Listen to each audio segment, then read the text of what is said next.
Hi everyone, my name is Bogdan and today we're reviewing the 2026 Infiniti QX60 Sport, Canadian model. Let's roll!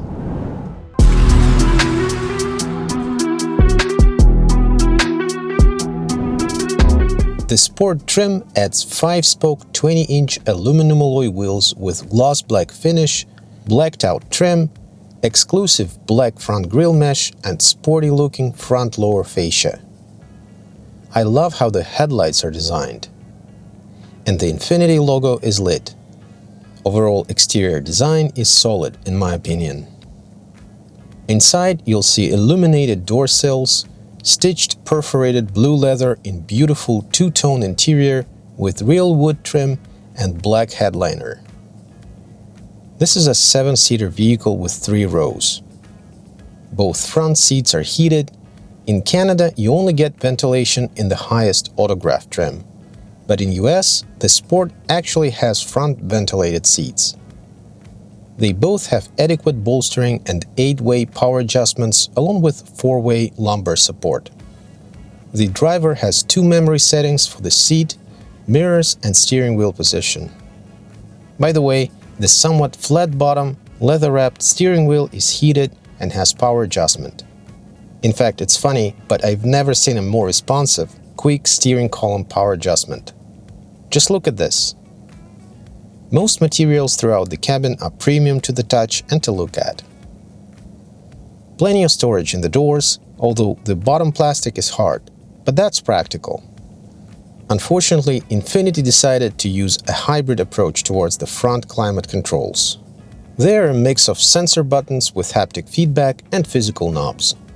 This section is also entirely made of glossy plastic, which gets riddled with fingerprints really fast. So you better have that microfiber towel handy.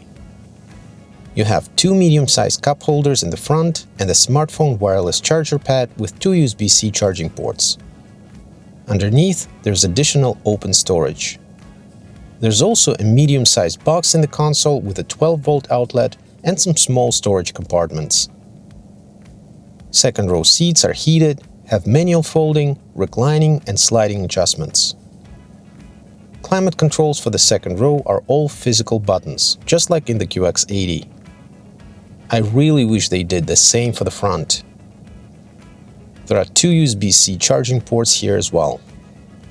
Interestingly, the Canadian Sport trim doesn't have them, but in the US, the doors are equipped with manual window sunshades.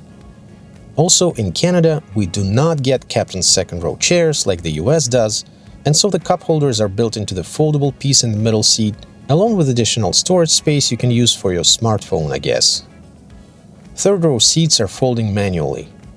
Both passengers here have 2 cup holders, but only the right side has 1 USB-C charging port.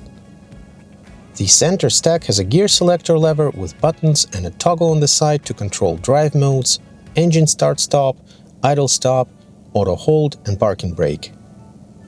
Infiniti have also put awesome additional infotainment physical controls here, so you don't have to touch the screen if you don't want to, which is great. The vehicle has a panoramic power moonroof as well. For infotainment, the driver-oriented 12.3-inch screen is high-resolution and has Google and Amazon Alexa built in, as well as Sirius XM, wireless Apple CarPlay, Android Auto, and even voice recognition. Hardware is snappy and the menu system seems to have been somewhat improved. The 3D around view camera is also high resolution and provides a lot of view angles and modes. It includes passenger detection. Working along with the front and rear parking sensors, it makes both driving on low speeds and parking easy. The 12.3-inch digital gauge cluster is simple, and the steering wheel controls are a bit better than in QX80. They're also matte. No heads-up display here unfortunately, but there's traffic sign recognition and you can configure the map being displayed in the digital cluster. Another thing I'm really happy about is Infiniti continuing using clips for audio. There are 16 speakers here and the sound quality is top-notch. You have touch to unlock, button to lock or walk-away lock here, as well as auto power folding side mirrors and capless fuel tank design behind the manual hatch. Plenty of room in the second row. I'm 5'10", With my driving seat positioned for comfort, the second row still allows for ample legroom, and I can slide the second row seat back in front for even more room.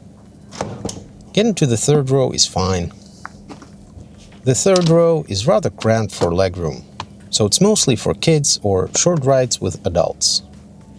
Although, thankfully, you can manually adjust the reclining, and the width is more than enough. The second row has a 60/40 configuration and is folded manually.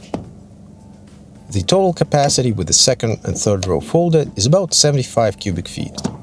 With just the third row down, it's about 41 cubic feet, and with all the seats up, you still get 14.5 cubic feet behind the third row. The rear underfloor storage is quite large. You do get a spare tire under the car, which is rare these days. You can open the power tailgate from the button here, the key fob, or the button in the cabin. On higher trims, there's also a kick sensor. The power liftgate has a close and lock and close button. No issues in packing all of my gear as usual, even behind the third row, although I cheated a little bit and used that ample underfloor storage I mentioned.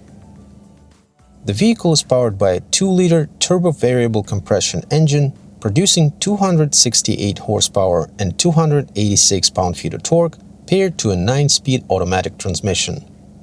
While it's not as exciting as its bigger brother's V6 with 2 turbos, it's still somewhat decent on pickup.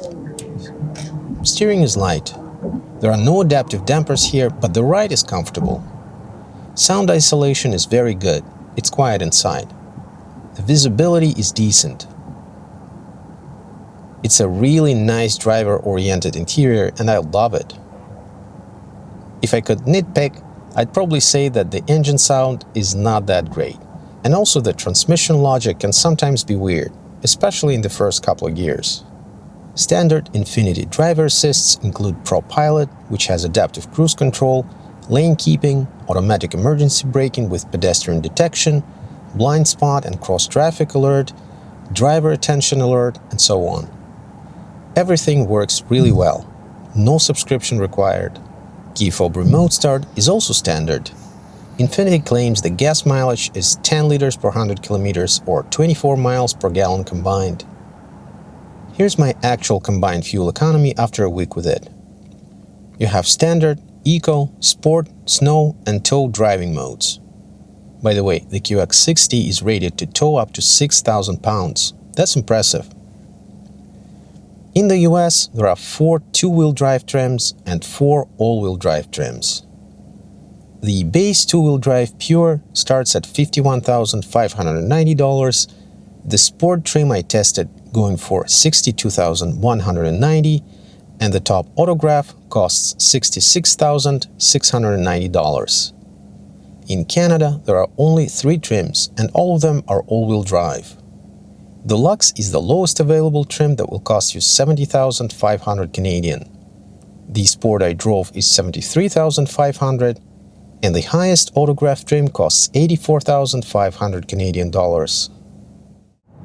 So, with all the sedans now gone entirely from Infiniti's lineup, this is one of 4 new vehicles currently available from them. Was this the right choice to trim down the model line? Time will tell. Meanwhile, I think there's a lot of cool features you'll find in the QX60. For me, the highlight is the interior. Infiniti have done a really great job to make you feel like you're driving a true luxury vehicle. As for the drivetrain, I think a V6 would have been a better choice, but I guess they had to opt down to a 4-cylinder with a turbo in favor of slightly better fuel economy. Either way, I'm really curious to find out where this strategy will lead them. If you liked the video, give it a thumbs up, leave your comments down below, and hit that subscribe and bell buttons for more videos just like this. Thank you for watching, and as always, drive safe, use your turn signals, and remember, anything is possible with the right tools and motivation. See you next time! Whenever you want me, I'm here for you. I make you brand new. All of them flaws, baby, worse than yours. Let's bang it true. I can give you a vibe and go easy.